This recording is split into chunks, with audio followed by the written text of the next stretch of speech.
In this lessons episode, you'll learn how shifting your focus from getting to giving can lead to success in both business and life. Explore 5 key laws that emphasize the power of providing immense value to others, building relationships based on trust, and embracing an abundance mindset. Discover why value comes before profit and how to create lasting impact by prioritizing the needs of others.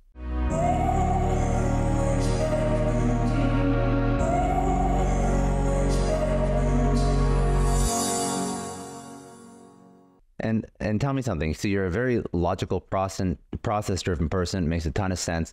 So when you write a book like The Go-Giver, I watched some of your speaking engagements where you're speaking about giving, abundance mindset. This is all tying back to success, I'm assuming, in sales and in life and in other things.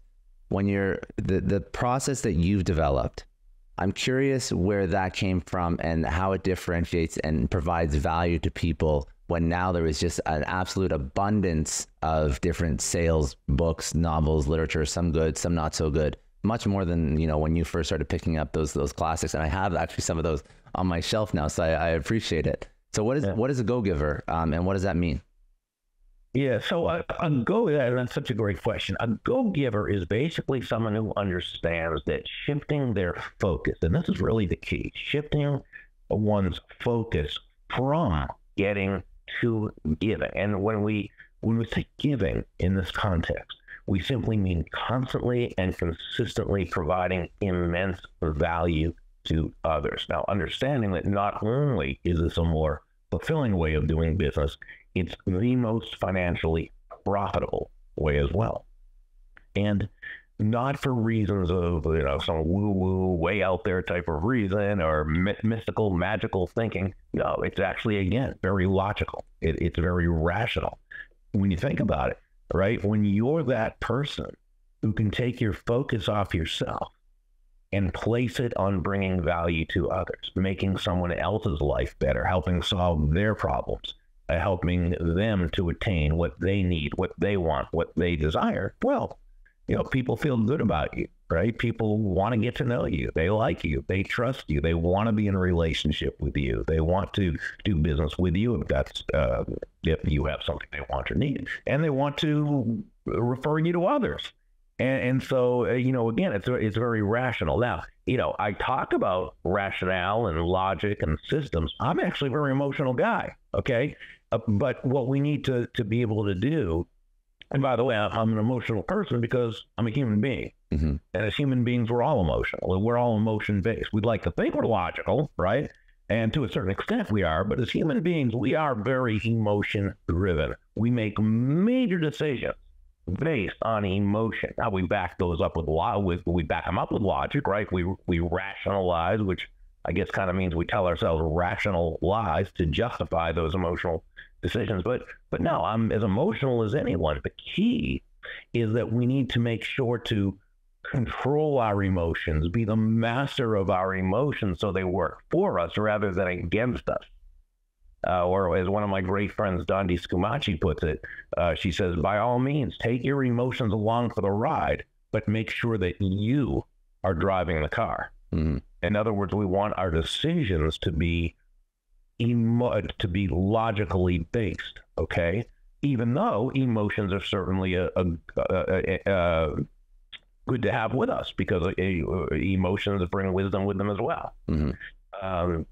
But yeah, the go-giver itself is actually very logical when you think about it. And the 5 laws, the laws of value, compensation, influence, authenticity, and receptivity all play one along with the other very holistically. So it's not just 1 or 2 or 3 or even 4 of them, but actually all 5. It begins with the giving of value.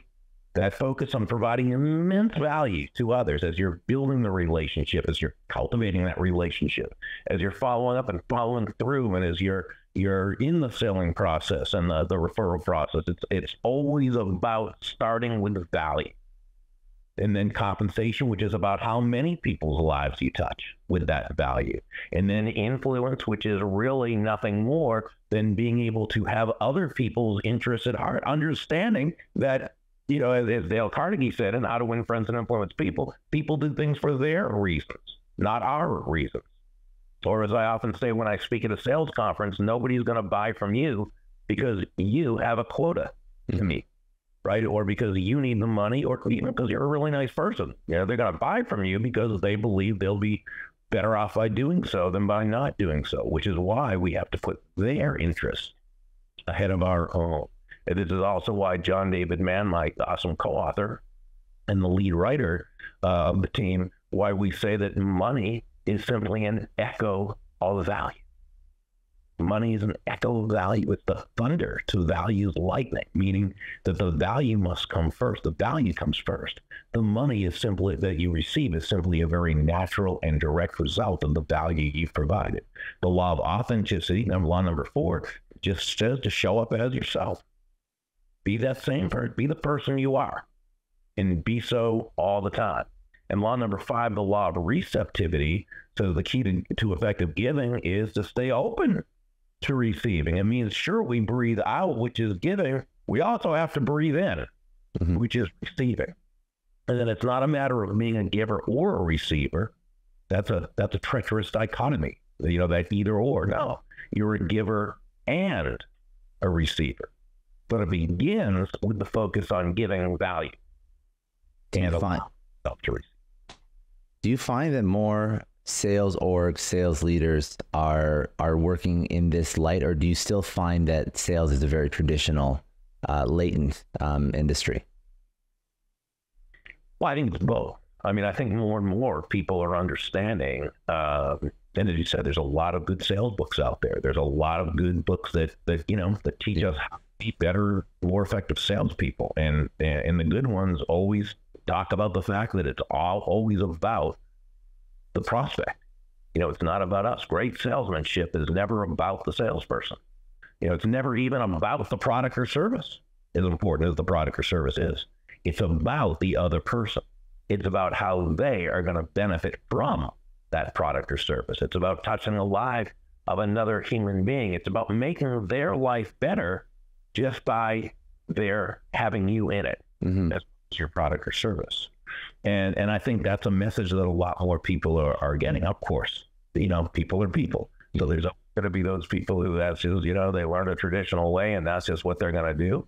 But no, I think more and more, that especially as buyers are in much more of a power position because of the knowledge that the internet supplies. You know, they already know a whole lot. They still need the salesperson, but they already know a lot about the product or service. The salesperson is no longer primarily a conduit of information. Yeah. Okay. Yeah. They need to be a conduit of insight. They need to be an advisor. They need to be able to, but as far as the information goes, so no, I think it's changing a lot. I think it's changing a lot for the better. And let's, speaking of the value you're always offering, you're giving, and I 100% agree. All these 5 laws that you mentioned in your book, they seem very common sense when you lay them out like that, but I still believe that people still have to focus and understand how to actually action them, or else they may fall flat. If it's not the way, like you mentioned, they were trained, they may default to bad habits. So how do you give value? Well, first of all, we need to understand what value really is. Because it's different from price. And a lot of people think they're the same. Price is a dollar figure, right? It's a dollar amount. It's finite. It is what it is. It's the price of something, which, by the way, might be more than just the dollars. There's also price in terms of opportunity cost, price in terms of time, price in terms of potential aggravation, price in terms, right? But when we say price, we're talking the whole, what it would cost a person to buy a certain thing. That's price.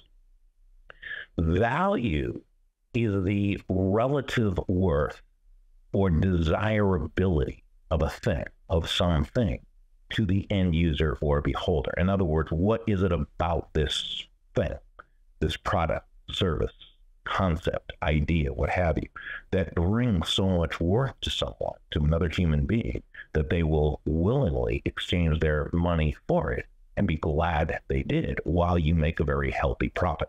Now, on a very basic level, an example might be the accountant who you, hire to do your taxes, and she charges you $1,000, just to name a round figure. That's her fee or her price, $1,000.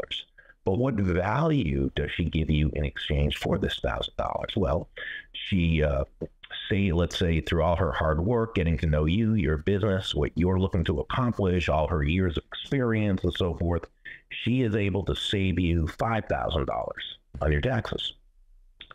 She also saves you countless hours of time.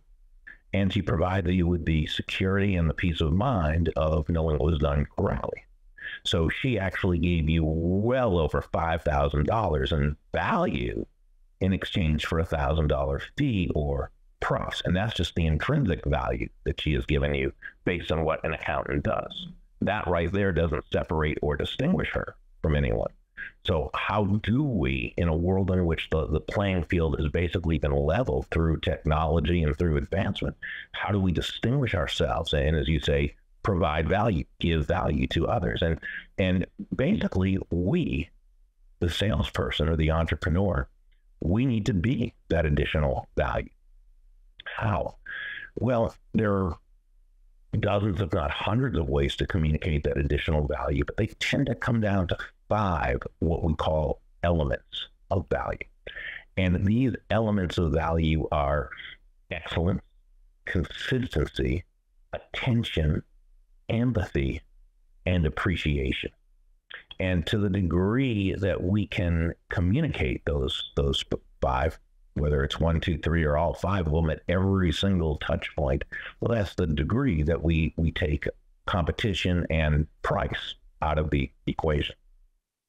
Thanks for tuning in. If you found this valuable, don't forget to hit that subscribe button so you never miss an episode. And if you want to dive deeper into this conversation, check out the links in the description to watch the full episode. See you in the next one.